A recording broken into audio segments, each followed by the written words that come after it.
Assalamualaikum warahmatullahi wabarakatuh.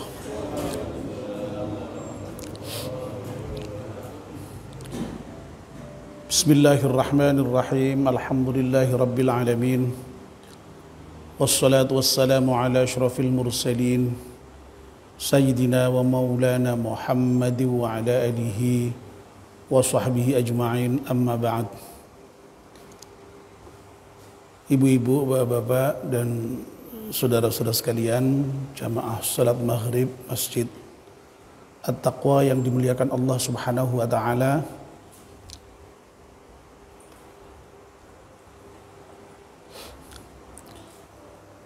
Alhamdulillah, kita bersyukur kepada Allah Subhanahu wa ta'ala yang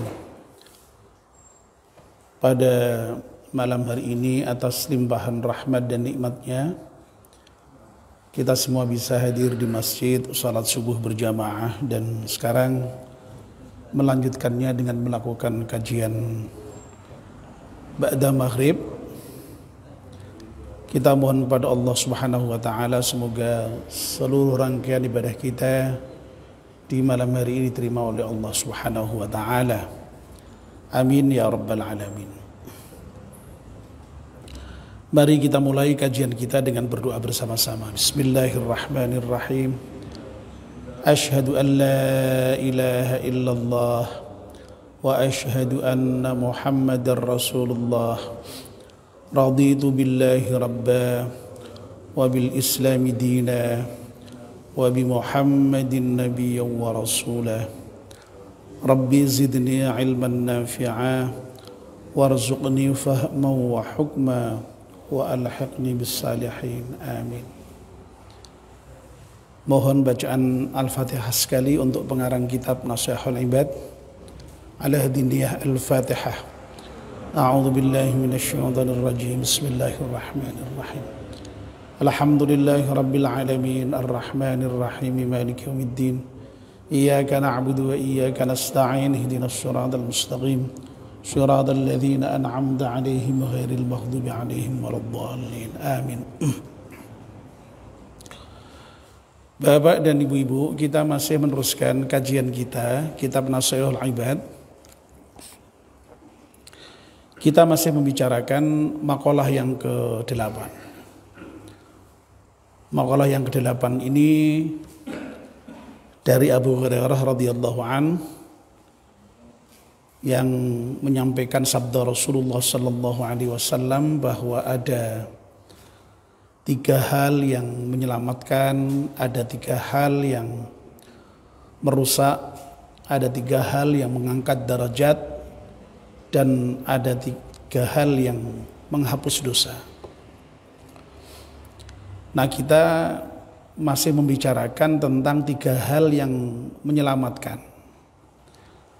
3 hal yang menyelamatkan itu ada 3. Khasyatullahi ta'ala fis sirri wal alaniyah. Takut kepada Allah baik di dalam keadaan sir, dalam keadaan sepi, maupun dalam keadaan ramai. Alaniyah, dalam keadaan rahasia maupun dalam keadaan terang-terangan. Lalu yang kedua yang bisa menyelamatkan manusia itu adalah al-qasdu fil faqri wal ghina. Sederhana baik dalam keadaan fakir maupun dalam keadaan kaya. Dan yang ketiga, al-adlu fir ridha wal ghadab. Adil baik dalam keadaan ridha maupun dalam keadaan ghadab, marah. Yang pertama dan kedua, takut kepada Allah dalam keadaan sir maupun alaniyah sudah kita bahas. Demikian pula al-qasdu fil faqri wal ghina, sederhana dalam kefakiran maupun dalam kekayaan, juga sudah kita bahas. Malam ini kita akan membahas poin yang ketiga dari Al-Munjiyat, yaitu al-adlu fir ridha wal ghadab. Adil fir ridha, di dalam ridha, wal ghadab, dan di dalam marah. Kita bisa mengatakan bahwa sebenarnya antara rasa marah, rasa puas itu ya sikap yang manusiawi sebenarnya, ya, manusiawi. Ya. Nah, sehingga kalau itu sikap manusiawi ya memang ya wajar kalau itu kemudian dilakukan oleh manusia. Nah, yang diatur oleh agama itu adalah bahwa sikap baik ketika puas maupun marah itu jangan berlebihan. Ya sederhana saja, ya tengah-tengah saja begitu. Jangan marah sekali, ya. Kalau puas itu juga jangan terlalu puas sekali, ya. Jadi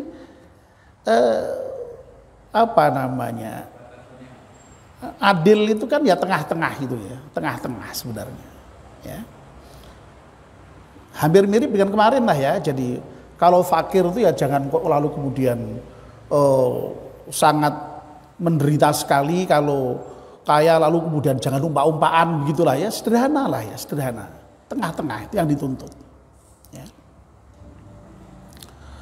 Terkait dengan marah misalnya, ya, terkait dengan marah itu kan memang ada, ya, hadis yang menyatakan la taghdab walakal jannah, itu yang saya kira kita semua hafal karena sering dilafalkan oleh cucu-cucu kita ketika TK itu, ya.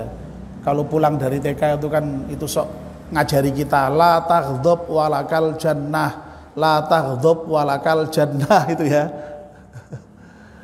Jangan marah, ya, kalian jangan marah, ya, sebab kalau saudara tidak marah nanti kamu akan dapat surga, ya. Nah, jangan marah di sini ini bukan berarti lalu kemudian kita tidak boleh marah sama sekali, ya. Wong marah itu sekali lagi sifat manusiawi. Maksudnya tidak boleh marah itu ya kalau marah itu ditahan, ya. Jangan dilampiaskan sampai pada level yang kemudian bersifat membahayakan atau bersifat destruktif, itu merusak itu, ya.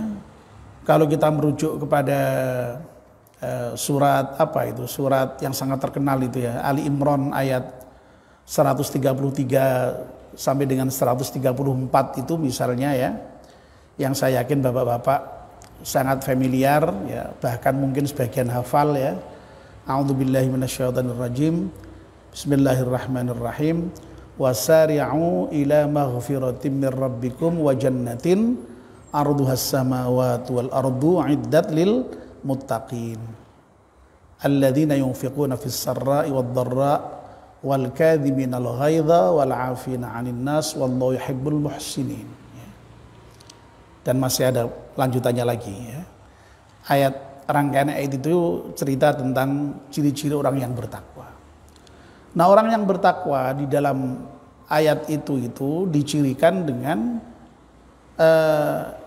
orang yang mau berinfak baik dalam keadaan lapang maupun dalam keadaan sempit, ya. Nah, yang menjadi poin kita adalah yang kedua, wal kadhiminal ghaidha. Orang yang bertakwa itu adalah orang yang bisa menahan marah, ya. Artinya apa? Artinya sebenarnya marah itu ya manusiawi, ya. Jadi boleh marah itu, tetapi ditahan. Ya, ditahan itu dalam arti ya tadi itu tidak kemudian dilampiaskan sampai kemudian marahnya itu berlebihan dan destruktif tadi itu, ya.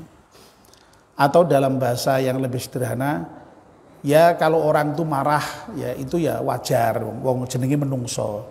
Ning ojo nganti dadi pemarah, ya, lain, ya.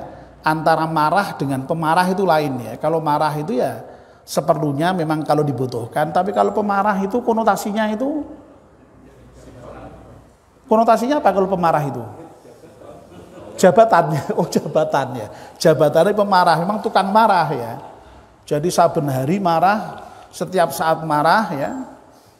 Nah itu yang tidak boleh ya. Tapi kalau marah dalam pengertian yang sewajarnya, yang memang seharusnya itu ya diizinkan. Ya.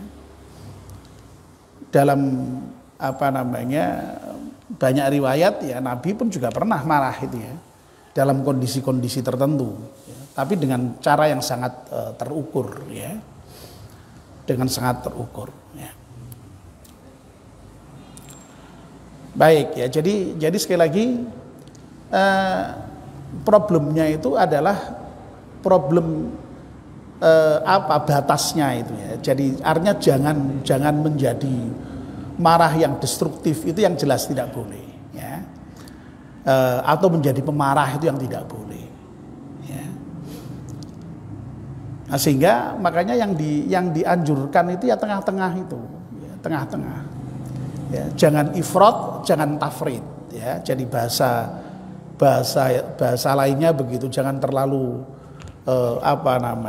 ya sedengan tadi itu ya, bahasanya itu sedengan itu ya.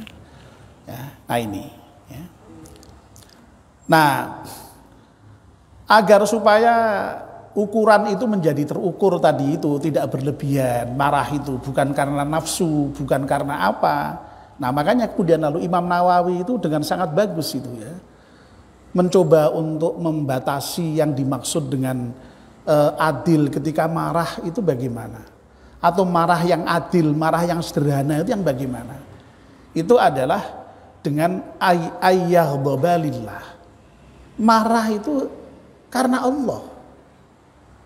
Jadi kalau tidak karena Allah itu jangan marah, begitu kira-kira ya. Ya. Jadi ya karena Allah ini ya memang marah yang kemudian lalu diizinkan oleh Allah begitu ya. Marah yang diizinkan oleh Allah itu ya, yang kemudian lalu ada batas-batasnya tadi itu ya. Tidak boleh lalu kemudian berlebihan tadi itu ya. Ya. Jadi baik itu marah dengan anak, marah dengan istri, marah dengan tetangga, marah dengan teman, ya, itu ada batasnya. Ya. Dalam kerangka atau karena Allah itu, ya. Ya. Nah ini untuk membedakan jangan marahnya itu karena nafsu gitu, yang tidak terkontrol tadi itu. Ya. Ya marah karena Allah itu ya memang yang sering dicontohkan itu ya marah misalnya kalau agama kita dihina, mosok kita tidak marah ya, itu kan malah salah itu kan malah. Misalnya ya, itu yang sering dicontohkan marah karena Allah itu misalnya ya. Tapi saya kira tidak hanya persoalan agama ya, termasuk diri kita sekalipun kalau itu memang dalam batas-batas tertentu ya dilanggar ya marah wajar kan. Sekali lagi tapi marahnya itu jangan berlebihan tadi itu. Ya. Jangan berlebihan tadi itu. Nah, berlebihannya itu ya misalnya tidak boleh sampai kemudian lalu dengan kekerasan ya. Tidak boleh lalu sampai dengan kemudian neng-nengan ya. Neng-nengan itu kan ekspresi marah. Kadang-kadang orang kalau sudah marah itu lalu kemudian sampai apa istilahnya itu? Neng-nengan itu kalau bahasa Indonesianya apa ya? Jutaan ya, jutaan. Tidak hanya dia, jutaan ya, jutaan apa ya? Jutaan itu apa ya? Nah ya bahasa Indonesianya apa bahasa Indonesianya itu? Neng-nengan atau jutaan itu apa ya? Diem-dieman itu. Loh itu kan tidak boleh itu kan ya. Itu pun juga boleh kan ya. Masih dibolehkan tapi tidak boleh lebih dari 3 hari misalnya. Loh ini betapa yang namanya agama Islam itu sangat manusiawi sebenarnya. Ya. Oleh neng-nengan oleh, tapi ojo luwih sama 3 dino. Loh itu kan sangat indah sekali itu. Artinya apa? perasaan manusiawi kita itu dihormati dalam pengertian ya, sampai boleh marah, boleh neng-nengan tadi itu, tapi dibatasi. Dibatasi. Lah batas-batas itulah yang merupakan ketentuan Allah, itu yang masuk di dalam kerangka Allah itu ya di sini kita seperti itu. Ya. Misalnya. Gimana Pak? Nah, itu jelas tidak boleh. Jelas tidak boleh, itu tidak boleh oleh apa namanya Nabi kita ya. Itulah makanya Islam itu kenapa kok sampai menekankan pentingnya apa namanya silaturahim itu Pak ya. Nah silaturahim itu selama ini kita pahami sekedar berkunjung gitu ya. Padahal yang namanya silaturahim itu kata Nabi laisal wasil bil mukafi walakinnal wasil idza qata'at rahimhu wassalah.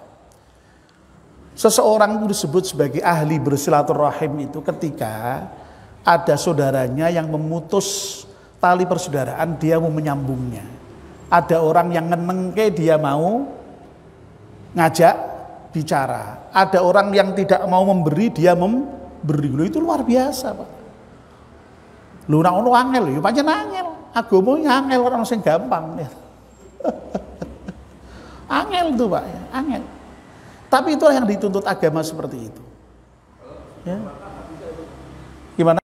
Lah dilatih ya. Jadi justru agama itu begitu ya. Agama itu mengajari manusia untuk apa namanya? Ya mengubahlah sedikit-sedikit. Memang ya ada orang yang kemudian sudah menjadi watak itu lalu susah berubah, tapi tetap bisa dengan latihan yang sungguh-sungguh, dengan kesadaran yang sungguh-sungguh. Ya, nah itu. Jadi sekali lagi Imam Nawawi justru kemudian lalu memberikan batasan itu, ya, yang disebut dengan al-ghadab yang adil itu, ya. Marah yang tengah-tengah, marah yang sederhana itu adalah marah yang karena Allah itu. Demikian pula sebaliknya, kalau ridhonya itu juga karena dalam kerangka ridho Allah Subhanahu wa taala. Ya. Kalau kita puas dengan anak kita, ya karena memang anak kita itu memuaskan kita dalam hal kaitannya dengan keridhaan Allah Subhanahu wa taala. Kalau kita puas dengan istri kita, ridho dengan istri kita, ya istri kita itu karena memang ridhonya itu ya apa namanya terkait dengan keridhaan Allah Subhanahu wa taala. Dan seterusnya. Kira-kira begitu. Nah, kalau bisa begini, Masya Allah ya, ini luar biasa. Ya. Nah, Bapak dan Ibu-ibu, nah seringkali ridho dan ghadab itu akan mudah kalau dikaitkan dengan juga istilah lain yang sering juga disebut di dalam konteks hadis itu, yaitu cinta dan benci. Ya. Jadi ghadab tadi itu, marah itu kan memang ujungnya nanti bisa benci, ya. Ujungnya benci. Lah puas itu ujungnya cinta memang, ya. Ya, ini sejalan ya. Makanya dalam banyak hadis maupun dalam banyak ayat itu ya sama dalam kaitannya dengan persoalan cinta dan benci itu juga jangan berlebih-lebihan, ya sedengan saja. Ya. Makanya dalam Al-Quran itu kan ada juga ayat yang sampai menyatakan jangan sampai kebencianmu terhadap satu kaum itu menjadikan kamu tidak berbuat adil, ya misalnya. Ya. Itu menunjukkan orang itu kalau sudah cinta ya, itu kan kemudian lalu apa namanya buta toh ya toh, buta kadang-kadang lalu kemudian tidak adil tadi itu. Demikian pula kalau orang itu marah juga begitu, seringkali juga buta itu, tidak benci juga apa namanya buta juga itu. Ya. Makanya suruh sedang-sedang saja. Sampai misalnya ada aturan yang mengatakan jangan sampai kalau kamu sedang marah itu kamu memutuskan sesuatu misalnya. Itu kan indah sekali itu. Ya. Oh ternyata sudah Isya ya. Sudah Isya ya. Baik ya, saya kira poinnya sudah sampai ya, bahwa intinya bahwa kita oleh makalah ini diminta untuk adil ya, sederhana ketika baik dalam keadaan ridho maupun dalam keadaan marah. Dan itu oleh Imam Nawawi diberi penjelasan, kalau kita marah ya marahnya itu karena Allah, kalau kita ridhonya juga di dalam kerangka ridho Allah Subhanahu wa ta'ala ya. Mudah-mudahan kita semua bisa mengamalkan makalah ini. Amin ya rabbal alamin. Mari kita akhiri dengan doa bersama-sama. Bismillahirrahmanirrahim. Wal 'ashri innal insana lafi khusrin illa alladzina amanu wa 'amilus salihati wa tawassaw bil haqqi wa tawassaw bis sabr. Subhanakallahumma bihamdika asyhadu an la ilaha illa anta astaghfiruka wa atubu ilaik. Wassalamu alaikum warahmatullahi wabarakatuh.